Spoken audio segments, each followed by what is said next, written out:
السلام علیکم۔ وعلیکم السلام۔ آپ کا تشریف لانا شرف ہے ہمارے لیے، آئیے۔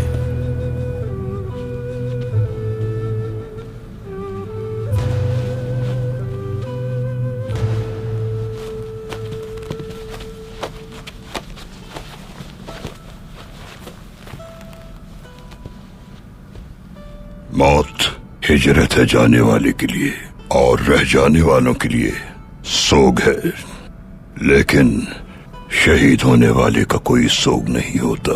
محترم، جب اتحاد مضبوط ہو گیا، قبیلے سے غداروں کا خاتمہ ہو گیا، امن و امان قائم ہو گیا، تو ہمارے سردار نہ رہے، ہم بے یار و مددگار ہو گئے۔ اب ہمارا کیا ہوگا؟ میرے فرزندوں، یہاں تک پہنچنے کے لیے بہت کچھ جھیلا ہے آپ سب نے۔ عظیم مقاصد کے لیے قربانیاں درکار ہوتی ہیں۔ اسلام کے اولین دنوں میں بہت سے صحابہ کرام شہید ہو گئے، بدر کی جنگ میں، احد کی جنگ میں اور خندق کی جنگ میں۔ نیک مقاصد کے لیے حضرت حمزہ جیسے، جعفر بن ابو طالب جیسے، عمار جیسے، یاسر جیسے نہ جانے کتنے اصحاب شہید ہو گئے، لیکن شہید ہونے والے کم نہ ہوئے۔ آپ صاحبان بھی اللہ کی راہ میں جہاد کے لیے اور نیک مقصد کے لیے منتخب کیے گئے ہیں، لیکن اس بات کو کبھی نظر انداز نہ کرنا۔ کمان کو جتنا زور سے کھینچو گے تیر اتنا ہی دور جائے گا، دشمن جتنا تمہاری جانب بڑھے گا تمہیں اتنی ہی اذیت پہنچائے گا، لیکن تم اتنے ہی مضبوط ہوتے جاؤ گے۔ جب ہمارے پیارے پیغمبر صلی اللہ علیہ وآلہ وسلم اس جہان سے پردہ فرما گئے تو بہت سے مسلمان مایوسی میں گھر گئے اور صحابہ بے یقینی کی کیفیت میں مبتلا ہو گئے۔ ان کے لیے اس غم کو سہنا مشکل تھا، لیکن اللہ پر کامل یقین تھا کہ اسلام کو پوری دنیا میں پھیلانا ہے۔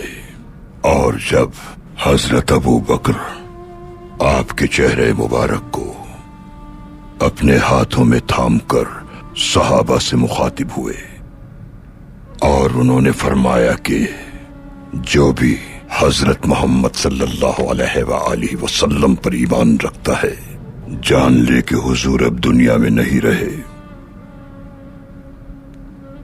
جو بھی اللہ کی عبادت اور احکامات پر عمل کرتا ہے اسے معلوم ہو کہ اللہ کی ذات باقی رہے گی۔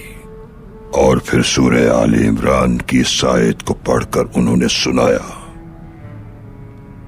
محمد ہمارے آخری پیغمبر ہیں، ان سے پہلے بھی دنیا میں کئی پیغمبر بھیجے گئے، اگر وہ مر جائیں یا انہیں مار دیا جائے تو کیا ان کے جانے کے بعد تم واپس پلٹ جاؤ گے؟ یاد رکھو جو بھی واپس پلٹے گا اللہ کا اس میں کوئی نقصان نہیں، اللہ شکر کرنے والوں کو انعام سے نوازے گا۔ یہ الفاظ سننے کے بعد مایوس صحابہ نے اپنے آپ کو سنبھالا اور اسلام کے اصول کو مانا۔ اس کے بعد دین اسلام پورے خطے میں پھیل گیا، مظلوموں کی امید بنا، ظالم کے لیے خوف بنا۔ سورہ آل عمران میں ارشاد ہوتا ہے کہ تم کمزور نہ پڑ جانا، نہ ہی افسوس کرنا، اگر تمہارا ایمان پختہ ہے تو ہم تمہیں غلبہ عطا کریں گے۔ اب ہمیں حضرت علی جیسا بہادر چاہیے، اللہ کی امانت کی حفاظت کرنے والے حسین ابن علی جیسے بہادر کی ضرورت ہے امت کو۔ اب آپ ہی امید ہیں لوگوں کی، آپ کی ذمہ داری جنگ کرنا ہے مستقبل کے لیے۔ کل تک آپ کے سردار عالیار صاحب تھے اور آج ارطغرل صاحب ہیں۔ آپ سب کو چاہیے کہ اپنے لیے ایک بہادر اور دانشمند سردار چنیں